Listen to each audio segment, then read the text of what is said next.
Super excited to have Overstock Chairman Jonathan Johnson here. He was one of the first people who agreed to speak at Start SLC. Always been a huge advocate for Utah startup and tech community. Please give it up for Overstock Chairman Jonathan Johnson and Republican presidential candidate, not presidential, governor, Utah. It's been a long day, guys. Republican Utah governor candidate, Jonathan Johnson.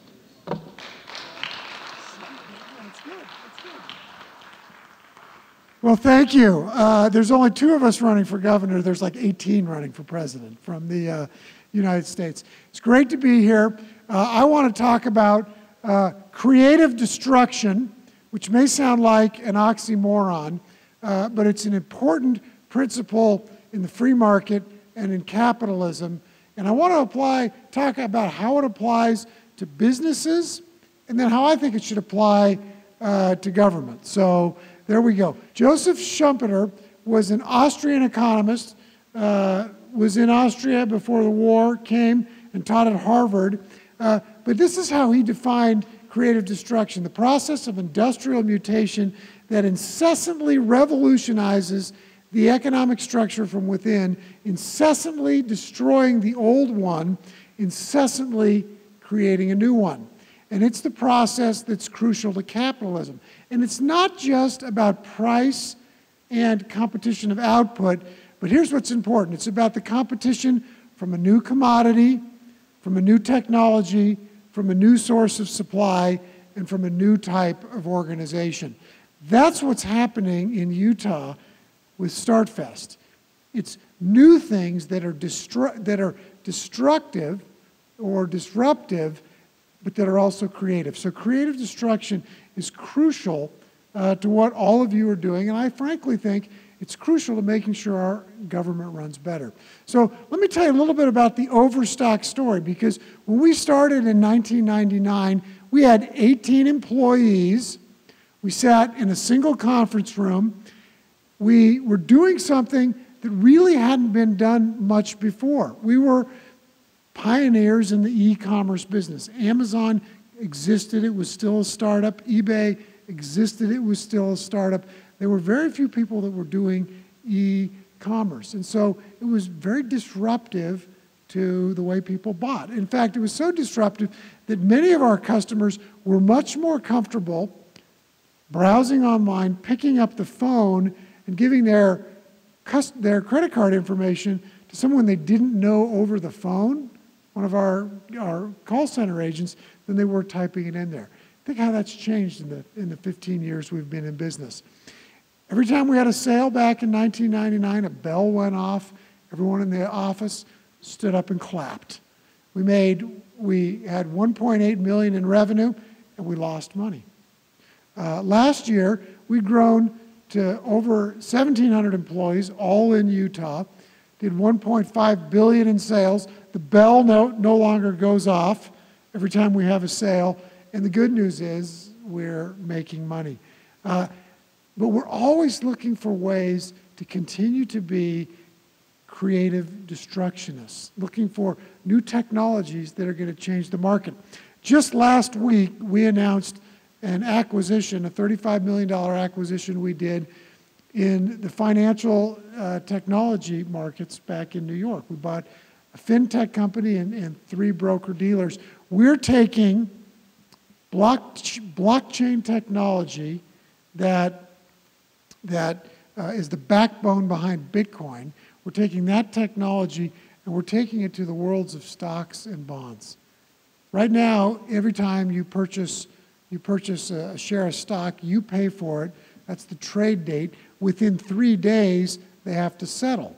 It's called a T+3 settlement system. We formed a company called T0, where the trade and the settlement will be simultaneous based on blockchain technology. Again, trying to be destructive, trying to be creative in building a new business. So that's what Overstock is. Here's some business principles that have helped us grow. Everything that we read in business press is all about innovation, disruptive innovation, the innovator's dilemma, all of that.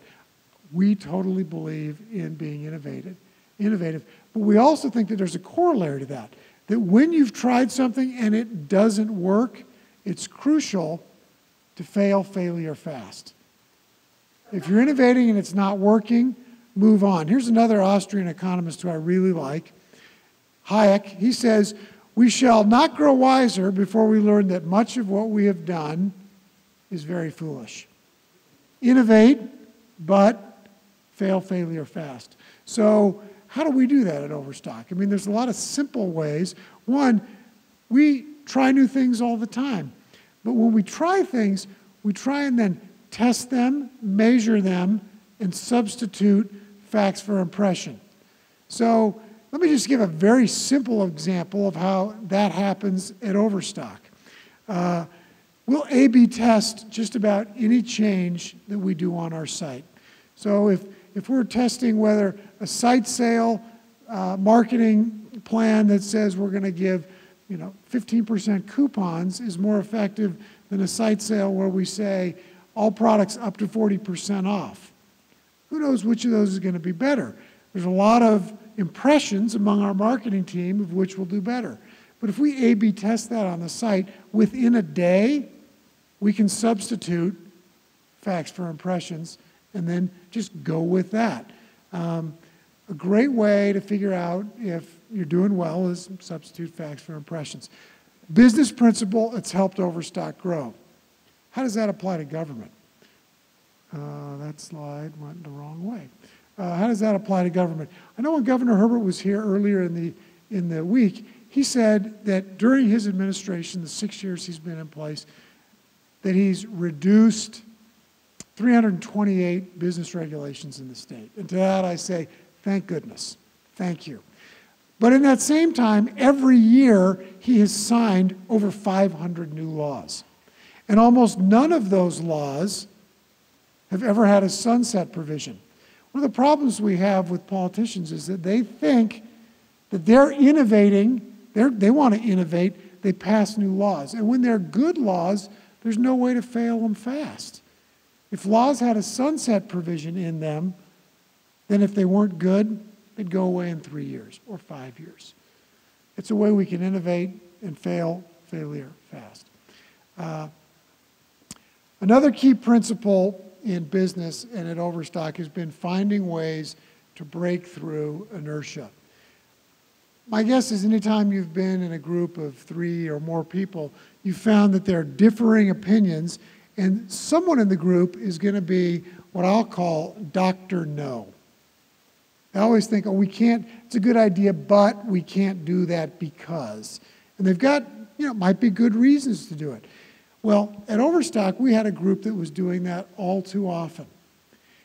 Our technology group, our group of software developers, would frequently say, when the business team came with an idea and said, we need to change this to the website, or we need to get this code done so our customer service agents can better track orders and provide customer service, or we need to change our warehouse management system so that our pick, pack, and shippers aren't going back and forth, but are pick, packing, and shipping serially as they walk through the warehouse.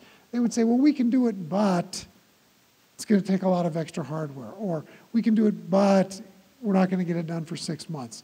And we said, you know what, this is total inertia problem. We've got Dr. No. So what we did is we took our team of developers, our IT team, I'll call them the varsity team of developers, and we went to our CTO and we said, we want to know who the 20 worst developers are.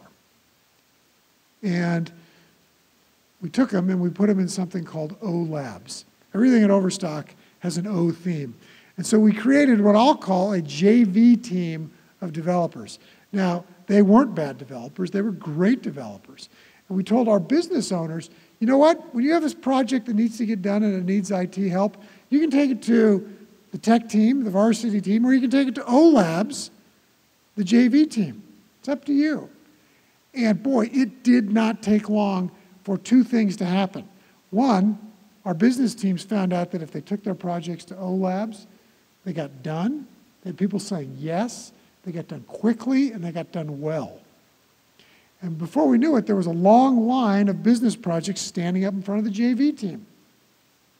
The next thing we found was that folks that were working on the varsity IT team wanted to go work on the JV team because that's where the cool projects were. We broke through that inertia by creating competition. When I was in high school and played on the JV team, the best days of practice were the days we beat varsity. The best days for OLAB was when the line got long, when they got things done. We broke through inertia by creating internal competition. I think it's a key business principle for creative destruction. How does it apply to government? One, I think we ought to have more competition from the private sector. I like to think of the theory, use the yellow pages test. If you can find a service by opening up the yellow pages, antiquated idea, it's the analogy, then the government shouldn't be in that service, but the private sector performing. Another way is we should be sharing best practices. When I think of the education system in Utah, we have charter schools, which are really R&D labs for public education in the state, and they are figuring out how to serve different demographics of students and serve them well. They might be at-risk children. They might be science. They might be coders. They might be artists. But they're serving those students well. If I have an R&D lab at Overstock and it's doing something well and I don't push it out into the rest of the business, why have the R&D lab? We need to be sharing best practices from our charter schools with our standard district schools, and maybe back and forth if there are examples. We also need to stop looking to Washington to solve our problems, be a states' rights state, honor the 10th Amendment. I think that's how we break through inertia using competition. Another key business principle that's been crucial in Overstock's growth is practicing maniacal expense control. I mentioned in 1999 when we first started, we had 1.8 million in sales, but we lost money. And we lost money in 1999 and 2000, 2001 for several years. Our investors stuck with us. We were able to go public and raise more capital. But when we were losing money, we had a mantra that we taught every new employee at the company. At Overstock, we save paper clips. Now, I've been at Overstock for 13 years. This is just an anecdotal story. I've never once asked my secretary to get me a box of paper clips. I've never once gone to the supply room. But every time a letter comes in that has a paper clip, I take it off, I put it in my drawer. And every time I need a paper clip, I open my drawer and I get it. 13 years, net positive, half a drawer full of paper clips. That's because we have that mantra because we want it to seep down through the company. When people go on a business trip, we want them parking in long-term parking, taking the shuttle and not overnight parking. We want them staying at the Residence Inn and not the Ritz. That's how we save money. And as startups, if you don't have that kind of mentality, you're going to burn through cash. You're not going to have a long enough runway or fuse to get to a place where you're a billion-dollar business. How does that apply to the government? Well, we need to have the taxpayer dollars or the paper clips that our state government needs to think about. Did you know in Utah, 30% of our budget comes from the federal government? We have a $14 billion budget. About $4 billion comes from the federal government. We've looked to Washington to solve those problems. We need to have a contingency plan of what to do if that money goes away. That will help us save paper clips. Line item budgeting. That's a great way that Overstock saves paper clips. Every year when our executive team gets together to do their budgeting, each executive stands in the well of our big classroom, presents their budget from a zero-based budgeting method. Marketing can't say, we spent $200 million last year, now we want to spend $250 million. They have to say, we spent $200 million last year, we want to justify $1 this year or next year, all the way to $1 whatever. Zero-based budgeting helps you save paper clips. We ought to be doing that at the government level too. Lessening bureaucracy and empowering people. This has been crucial in Overstock's growth. And as a startup, it wasn't as important as it was when we kind of started to go through growing pains. Because as soon as you grow, bureaucracy seeps into the system. And as soon as bureaucracy seeps into the system, people aren't empowered. Let me tell this story. So here's a generic picture of a generic call center. Every year, the National Retail Federation and American Express do a survey of 8,000 American Express card holders. They call them up and they say, what company provides great customer service? They don't give you a list to choose from. You just come up with an answer. You might say Costco, you might say Zappos or LL Bean. But from 1999 to 2005, the one thing that not many people said was Overstock.com. We knew that because when Amex and the National Retail Federation published their list of the top 150 in rank order, we were never there. So we said, what's the problem? We went down and we looked at the procedures that we were asking our customer service agents to follow. There was a stack of rules that had grown up over the years, a bramble bush of bureaucracy. Every single one of those rules had rhyme and reason behind it when it came in place. But over time, it had just gotten too much. So first thing we did is we pared down the rules. The second thing we did is we said, we're going to overlay on top of the rules something called commander's intent. Let me tell you what commander's intent is. It's a military term which says, if the general says to the infantry, take the hill, that's commander's intent. The infantry knows what its ultimate goal is. Now, the Army being what the Army is, it will have a detailed execution plan about how to do that. Go through this field, cross the bridge, blow it up, take the hill from the north. But when the infantry is out in the heat of battle and they see that the hill is unassailable from the north, what do they know? Commander's intent is take the hill. From the east, the west, the south, parachute from above, burrow underneath. The infantry is empowered to make that decision. We told our agents that their commander's intent was the customer always deserves justice. Let me give one example about how that might work. Let's say you come to Overstock.com, you buy a $1,000 couch, we deliver it to your living room, we place it in the living room, and you find out that one of the four legs is an inch shorter than the rest. Not a good situation. You call 1-800-THE-BIG-O, you're talking to one of our agents, our customer care representatives. She can talk with you, or he can talk with you, and figure out what justice is right for you. You want us to pay for the return and refund your money? Maybe. You want us to pay for the return and send you a new one? Yep. It's going to take 3 weeks, 2 weeks, whatever it's going to take. Do you want us to give you a $100 credit, send you a new leg, and have you screw it on there? Maybe. Do you want us to recognize that that couch has a slip on it, and we might give you a $350 refund on that $1,000 couch and say, put a book under it? You know what most of our customers like? Putting a book under it. They want $350 discount. They're bargain shoppers. But we've empowered the agent to find out what our customer wants and do justice by them. We did that in 2005. In 2006, we were number 4 in the National Retail Federation and Amex survey, and we've been in the top 4 ever since. When we empower people to make decisions and lessen bureaucracy, things are happier. Less regulation.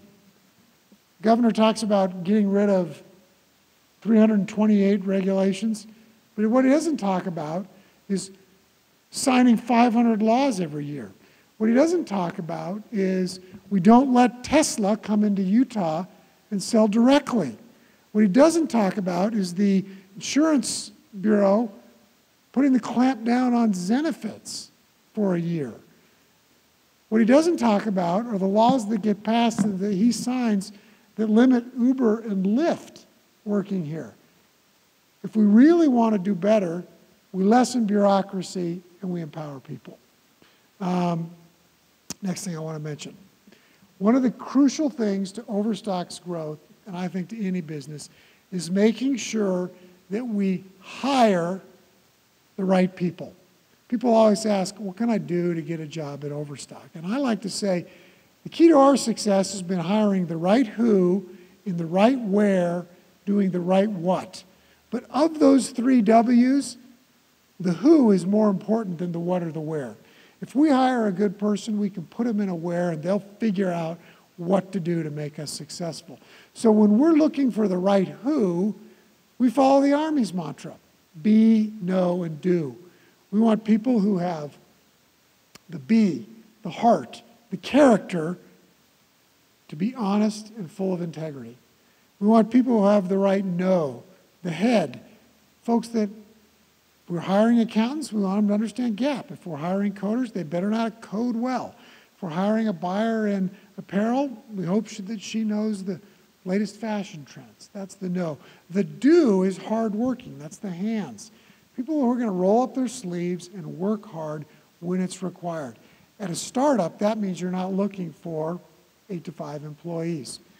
We're not looking for 8 to 5 employees in the fourth quarter when Cyber Monday and Black Friday come along. Be, know, and do.